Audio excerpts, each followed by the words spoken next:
بسم اللہ الرحمن الرحیم۔ حضرت بلال حبشی اللہ عنہ کا اسلام اور مصائب۔ صحابہ کرام نے دین کی خاطر کتنی تکلیف برداشت کیا ہے اس کا واقعہ ہے، اور ہم دین کے خاطر کتنی مشقتیں برداشت کر رہے ہیں۔ حضرت بلال حبشی اللہ عنہ مشہور صحابی ہیں جو مسجد نبوی کے ہمیشہ مؤذن رہے۔ شروع میں ایک کافر کے غلام تھے، اسلام لے آئے جس کی وجہ سے طرح طرح کی تکلیفیں دیے جاتے تھے۔ صحابہ کرام کے دور میں جو ایمان قبول کرتا تھا اس کو طرح طرح کی تکلیف دیا جاتا تھا کہ تو نے ایمان قبول کیوں کیا۔ اس لیے امیہ بن خلف جو مسلمانوں کا سخت دشمن تھا، ان کو سخت گرمی میں دوپہر کے وقت تپتی ہوئی ریت پر سیدھا لٹا کر ان کے سینے پر پتھر کی بڑی چٹان رکھ دیتا تھا تاکہ وہ حرکت نہ کر سکیں، اور کہتا تھا کہ اس حال میں مر جائیں اور زندگی چاہیں تو اسلام سے ہٹ جائیں۔ سینے پر بڑا چٹان رکھ دیتا تھا نا، اور کہتا تھا کہ یا تو اس حال میں مر جاؤ، اگر زندگی چاہتے تو اسلام سے پھر جاؤ، زندگی چاہتے تو اسلام سے کیا کرو، پھر جاؤ۔ مگر وہ اس حالت میں بھی احد احد کہتے تھے، یعنی معبود ایک ہی ہے۔ کتنا تکلیف کھا رہے ہیں، مار کھا رہے ہیں، مشقت برداشت کر رہے ہیں۔ مارنے والے کہہ رہے ہیں کہ جب تک تو اسلام سے نہیں پھرے گا، اللہ کو نہیں چھوڑے گا، میں تو مارتا رہوں گا۔ لیکن پھر بھی کیا کہہ رہے ہیں، احد احد، معبود ایک ہے، معبود میں اللہ کو مانتا رہوں گا، پھر بھی کہہ رہے ہیں۔ اسے یقین تھا کہ اگر ہم اللہ کہتے کہتے اللہ کے حکم پہ چلتے چلتے اگر مر گئے تو سیدھا جنت میں جائیں گے۔ آج ٹھنڈی میں اٹھنے کے لیے مشکل ہو رہا ہے، اللہ کے حکم میں چلنے کے لیے مشکل ہو رہا ہے۔ صحابہ کرام جان دے کر کے اسلام کو بچایا ہے۔ آج ہم چھوٹے چھوٹے بہانے سے اللہ حکم چھوڑتے ہیں۔ رات کو زنجیروں میں باندھ کر کوڑے لگائے جاتے، رات کو زنجیروں میں باندھ کر کوڑا لگاتے تھے۔ اللہ اکبر۔ ابھی کہہ دے کہ تمہیں اتنا لاکھ روپیہ دیں گے تم اسلام میں پھر جاؤ، ترنت ہٹ جائیں گے، کیوں یقین نہیں ہے نا۔ اور اگلے دن ان زخموں کو گرم زمین پر ڈال کر اور زیادہ زخمی کیا جاتا، کیونکہ بغیر اسلام کے جائے گا سیدھا وہ جہنم میں جائے گا۔ اس لیے صحابہ کرام مرنا تو پسند کرتے تھے لیکن دین سے پھرنا پسند نہیں تھا، تاکہ بے قرار ہو کر اسلام سے پھر جائیں یا تڑپ تڑپ کر مر جائیں۔ عذاب دینے والے اکتا جاتے، دیکھیے عذاب دینے والے تھک جاتے مارتے مارتے، پھر بھی کہتے کہ معبود ایک ہے، معبود ایک ہے۔ کبھی ابو جہل کا نمبر آتا، کبھی امیہ بن خلف کا، کبھی اوروں کا، اور ہر شخص اس کی کوشش کرتا کہ تکلیف دینے میں زور ختم کر دے، یعنی پورا زور دے کر پٹائی کرتے تھے، پورا تکلیف دے کر کے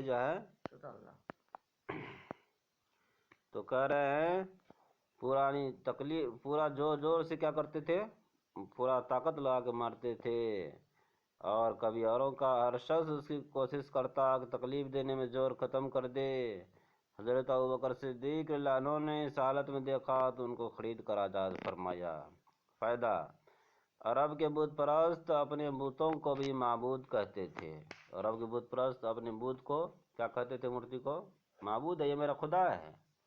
لیکن اس لیے اس کے مقابلے میں اسلام کی تعلیم توحید کی تھی۔ اسلام کی تعلیم کیا تھی، توحید کی، کہ بت خدا نہیں ہے، یہ خدا کون ہے، اللہ ہے۔ تو اس لیے کافر لوگ کہتے تھے اتنا سے نہیں ہوتا ہے، ایک اللہ سے کیا ہوگا۔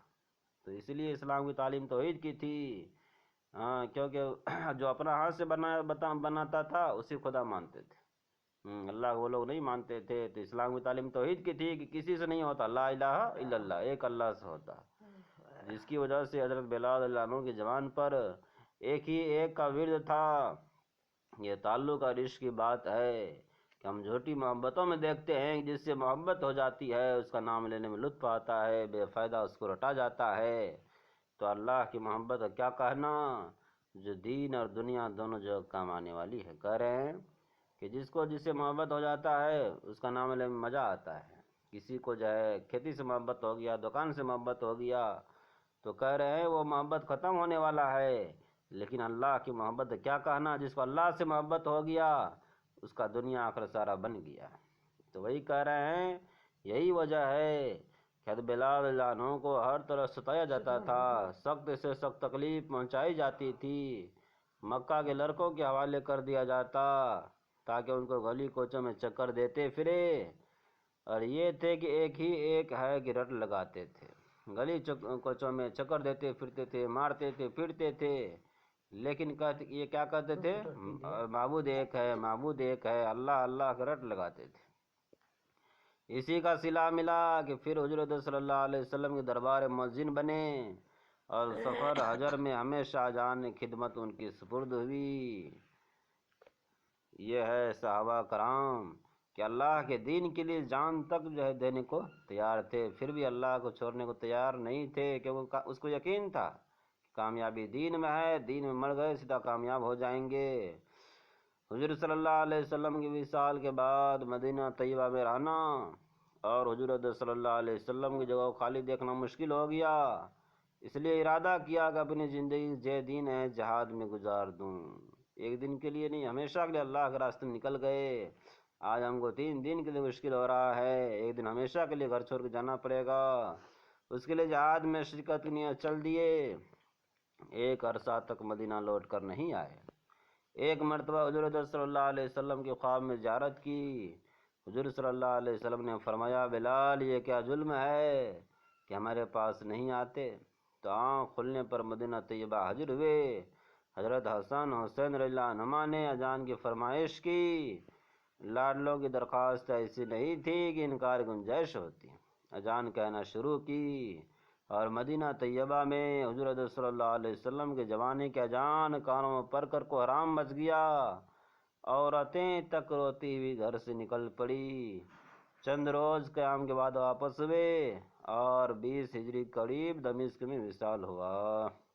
یہ ہیں بلال، حضرت بلال رضی اللہ عنہ، جس کے بارے میں اللہ کے نبی نے کہا کہ سب سے پہلے جنت میں یہی صحابی جائیں گے، اور حشر میدان میں اذان دیتے ہوئے اٹھیں گے۔ کیوں اللہ پاک اتنا بڑا مرتبہ دیا کہ سب سے پہلے یہی جنت میں جائیں گے؟ لوگ انتظار کرتے رہیں گے، حساب کتاب دیتے رہیں گے، اور یہ پہلے جنت میں جائیں گے۔ کیوں؟ تو دین کے لیے مشقت برداشت کیا۔ آج بھی اگر ہم دین کے لیے مشقت برداشت کریں گے تو ہم اللہ کے یہاں محبوب بن سکتے ہیں۔ جو دین کے لیے مجاہدہ کرے گا وہ اللہ کا محبوب بن سکتا ہے۔